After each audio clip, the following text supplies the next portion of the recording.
Magkano ang pinakamalaking utangin kay SSS na salary loan? So, depende naman to isa hulog po ninyo. Depende sa monthly salary credit po ninyo. Ang isang qualification po dyan is kailangan meron po kayong 36 months na contribution na na-post ha. Hindi po yung 36 months po kayong naghuhulog pero magkano lang po yung na-post na contribution nyo. That is 6 months, 12 months, or 2 years lang. So dito is kailangan 36 months po ang bilang ng inyong contribution na na-post. Meron pong iba dito is meron po silang agency at yung agency kinakaltasan po yung mga empleyadong ito pero hindi po nila nire-remit kay SSS. So akala mo na empleyado is nare-remit po yung inyong mga contribution kay SSS, yun pala hindi. Wala palang hinulog kahit isa, diba? So kailangan 36 months po ang na-post na contribution kay SSS, and then from that 36 months dapat meron po kayong 6 months updated na hulog within the last 12 months period. Example po natin sa 1-month loan na pwede po nating utangin kung ang range of compensation po natin is 19,750 to 20,250. Ang katapat po nun na monthly salary credit is 20,000.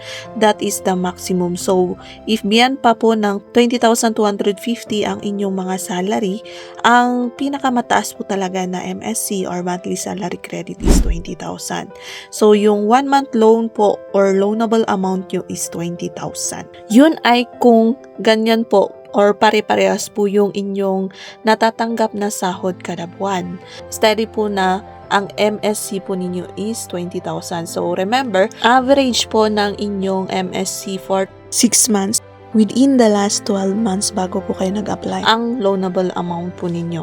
Pero kung 72 months and above po ang inyong contribution, meaning ang pwede po ninyong ma-loan is mag times 2. 2 months ang inyong pwedeng i-loan. From 20,000 times 2 po yan, magiging 40,000. Yan po yung pwede ninyong i-loan kay SSS. If di po kayo kontento sa ating sinabing computation, pwede naman pong pumunta po kayo sa www.sss.gov.ph or sa SSS portal. So, mag-login lang po kayo doon kung meron na po kayong account. And then, sa kanyo lang po titignan yung loans applied for salary loan.